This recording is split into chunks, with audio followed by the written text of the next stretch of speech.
What's going on, guys? In today's video, I'm going to be reviewing Dead by Daylight and give my views on what I liked and what I disliked. Point out the good, the bad, and the ugly. I know it's a bit late, but I just wanted to check out the game thoroughly. So with that said, let's get right into this, shall we? So basically, this game has two different types of players. It's got your survivors and it's got your killers. As a survivor, you'll be trying to activate generators within the map. While activating the generator, you'll be prompted to push the spacebar in a random area around a circle. Too soon or too late will trigger the generator to explode, giving your location of the generator you were at to the killer for a brief second. When the generator is lit, it stays on until everyone dies or you win. You will need to activate a certain number of generators that is dependent on how many players there are in the match to be able to open the door and get the fuck out of there. Killer side of things, the main objective is rather obvious. It's to kill the survivors before they activate the generators, open the gate, and get away. You can use your basic attack with the left mouse button and special attack with the right mouse button. Each killer gets his own special ability which is unique to him. A normal attack takes one hit to injure and two attacks to take down a survivor. When you injure a survivor, they moan and bleed until healed, but they can be healed if they have a med kit or by other teammates. You can hear them when they are moaning if you are nearby. When you take down a survivor, you can pick them up and put them on one of the many hooks placed randomly around the map. The survivor can wiggle free if you take too long though. Also, once you get the survivor on the hook, keep in mind his teammates can come get him off. Now let's get into the good shit. Click on loadout, you'll see all the characters you could choose from, items, add-ons, offerings, customize your character's looks, perks, and his blood web. Also notice that every character has its own individual level. Blood points, located on the top right, are used to upgrade your character's blood web, which will upgrade your character's level when every option within the blood web has been bought. Once you level up, you'll receive a new blood web with completely new stuff. Some things will repeat though. You'll also find out that while upgrading your blood web, you'll unlock offerings, add-ons, and perks as well. Items can be obtained in your blood web or found randomly in chests around the map. You select them by simply clicking on them in the item selection. Each item only has a certain number of charges that is indicated on the item.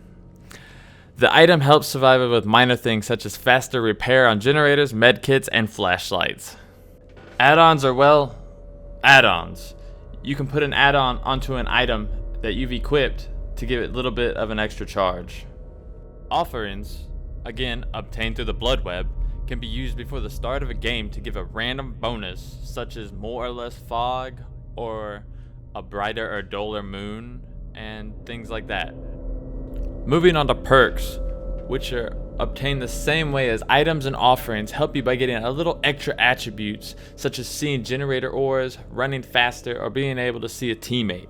As you level up a character, he gains the ability to have more than one perk activated at one time. The killers work the exact same way as the survivors, so I'm not going to go that much into detail. Keep in mind though, you can spend blood points on any of the characters that you have and not just the character that you earned them on. Now that I've covered the very basics of the game, let's get into what I like and dislike about this game. Let's start with talking about one of the most frustrating things in this game: survive with friends. This feature in the game is completely broken and it takes ages to get into a game with your friends, if you even get in at all. Solo queue works pretty decent, but playing with friends is a no-go. Although there is another mode we'll talk about later to play with your friends easier. Well, how broken is survive with your friends, you may wonder? Well, this clip right here shows exactly how fucked up it is. All of these clips were taken from one session, back to back, sped up by 400 times. And you can clearly see how we still can't get into a game, so let's just continue to watch this.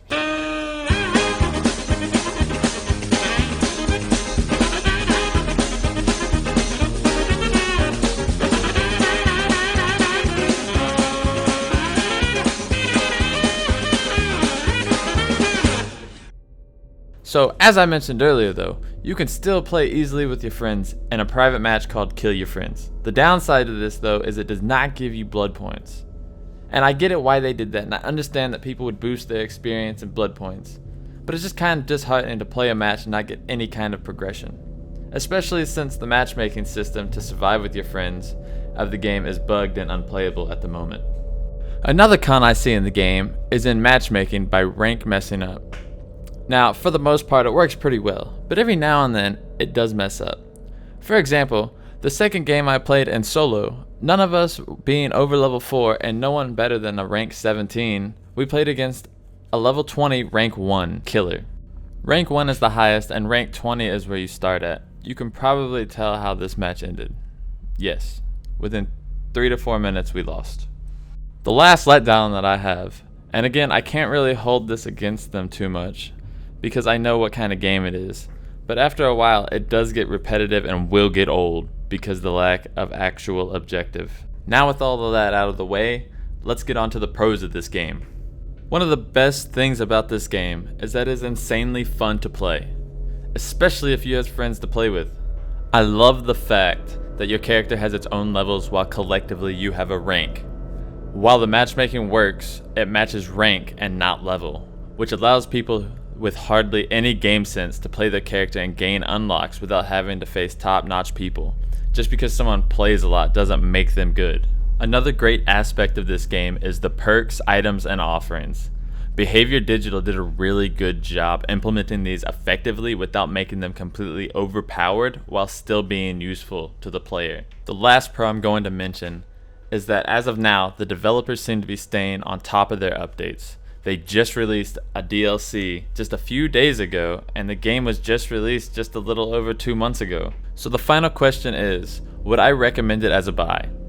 The answer is yes, but just keep in mind that if you don't have a group of friends and you are solo playing the game, it might get a bit repetitive and you might get burnt out pretty fast. Personally, I love the game if I'm being honest, but I have become burnt out on it as well. But occasionally I will have a few beers and have a blast with my friends from time to time. And that's it for the video, guys. If you enjoyed it, make sure you hit that like and subscribe button. If you didn't, hit that dislike button and leave a comment on why you didn't. Thanks for watching, and I'll see you next time.